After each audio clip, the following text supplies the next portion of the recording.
President Morales, your alumni report. Thank you very much. Thank you, Chair Eisen. Well, Maggie mentioned not wanting to go after Dr. Miller, but I'll tell you, I don't want to go after Maggie. So I think we're all in good company here, and I will bring props next time. I also was not told that was allowed. So wanted to say just thank you. Really happy to be here. This is my first official meeting as Alumni Council President. I was here with you in May, got a chance to meet some of the people around the board and, of course, the presidents. And just thank you so much for being so welcoming. Before I start my very brief report, I did want to introduce Michelle Powers. She is the president-elect of the Alumni Council, and she'll be taking over in 2 years, not to get ahead of ourselves, but she came down here. One of the things the Alumni Council prides ourselves on is institutional stability, and we're really pleased that Michelle could come down here and see the workings of the board a full 2 years before she's sitting in this seat. So thanks for being here today, Michelle.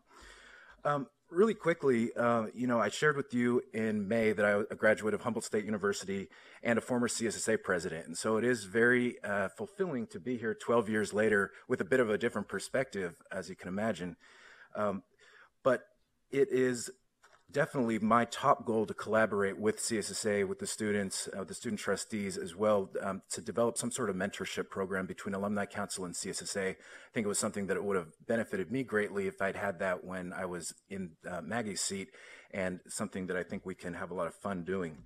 The one issue that I wanted to brief the board on was the Graduation Initiative 2025. As you might imagine, Dia Poole, my predecessor, had briefed this board many times over the past 2 years about our efforts to integrate ourselves in the CSU's Graduation Initiative.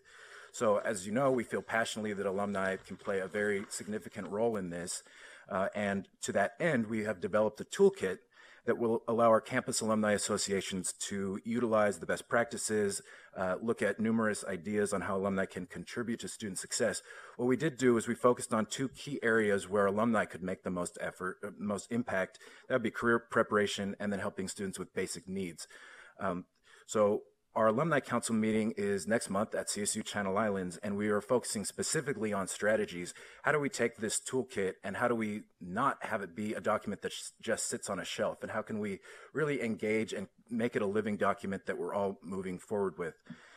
Trustee Carney, you'd mentioned yesterday, how that was going, and I just wanted to reiterate, thanks to Dr. Blanchard, we've been integrated closely with his team, and we'll be working closely with him to make sure we can really do everything appropriately and that it's in coordination with the CSU effort. So I appreciate your effort or your remembering of Dia's great idea with the housing thing. So we just want to make sure we can do everything correctly and that it coordinates with the university's overall goals. So I do look forward to keeping this board up to date on that progress as we move forward over the next 2 years.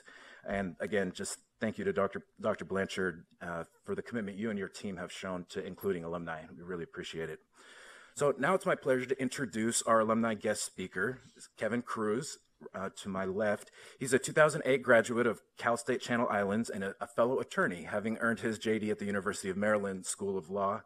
Currently, he serves as Vice President and Senior Compliance Officer at MUFG Union Bank, and him and his wife are dedicated supporters of their alma mater, so I'm really glad to have them here today. Kevin, welcome, and I invite you to share your CSU story. Thank you so much. Good morning, trustees and other guests. I was first approached by the Director of Development for Alumni Relations at Cal State Channel Islands, Ms. Tanya Garcia, to speak before the Board of Trustees today.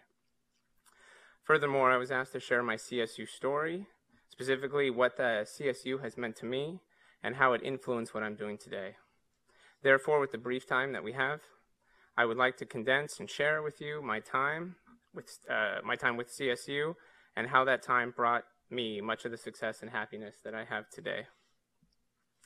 I was born and raised in Ventura County, not far from Cal State Channel Islands, which is located in Camarillo here in California.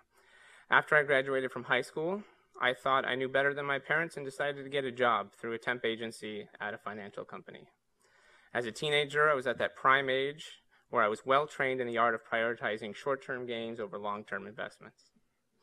Surprise, surprise, soon after I started my attempt to climb the corporate ladder, I came to the realization that I would need a bachelor's degree to actually get ahead. So I got motivated. I mean, really motivated. All the while taking evening, weekend, and online courses, I continued working full-time at that same financial company for more than 11 years. Apart from the occasional vacation, not once did I take an extended break or leave of absence, and there was even one particular semester I took 18 units at Cal State Channel Islands and still got straight A's that semester.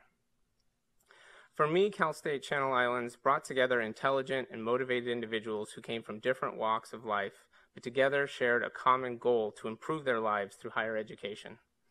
One of those extremely intelligent individuals was, at the time, a professional horse trainer.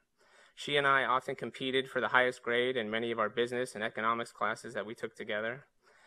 We first met in an accounting class in August of 2006. As you may have already guessed, we eventually started dating in our last semester. We crossed the graduation stage together. We decided to go to law school together. We took engagement photos on the campus at Cal State Channel Islands. We passed the bar exam together and literally sat 5 feet away from each other during the bar exam, which was a little nerve-wracking for me. She's the smart one. We got married in August of 2014, and last year we welcomed our first child into the world. CSU has given me a lot, but I realized that it was a function of the effort that I provided. Even today, almost 10 years after graduating from CI, I've provided more effort and tried giving back. I follow every social media outlet that Channel Islands and its clubs have to offer. I keep in close contact with Alumni Relations Department as well as other staff on campus. I contribute financially to the campus through its monthly contribution campaign. I have a stone paver that's in the center of campus near the fountain with mine and my wife's name on it. I go back and visit it, specifically that stone, whenever I stop by on campus and take a picture and send it to her. I've also volunteered and attended every mentorship and networking night that the campus has to offer annually in February. I have spoken in front of the Pre-Law Society, kept in touch with its current director. I've attended various events to see speakers on campus, most notably former Supreme Court Justice Sandra Day O'Connor. I have attended CSU networking events both in California and in New York when I was doing some graduate work. I have attended events at the home of former President Rush. In short, I do my best to stay connected to the campus, and while I'm grateful not to pay tuition anymore, I'm honored to pay my time and experience to further the campus and the surrounding community.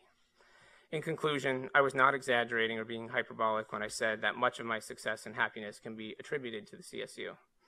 I want to say thank you to the CSU. I want to say thank you to the dedicated individuals working in the CSU who encourage to push the success of the students, graduates, the colleagues, the faculty, and staff. Thank you to the Board of Trustees for remembering to hear from alumni in order to gain additional stories and perspectives that assist with accomplishing the goals and overall mission of the CSU. I want to thank you all today. Thank you. All right. Thank you, Kevin. Thank you for sharing your story and for your steadfast support of Cal State Channel Islands. Thank you, Chair Eisen. That concludes my report. Thank you, Manolo, and thank you, Mr. Cruz, for that wonderful story. You're right that we are enriched by these stories, and it helps us to do our work. We really appreciate it.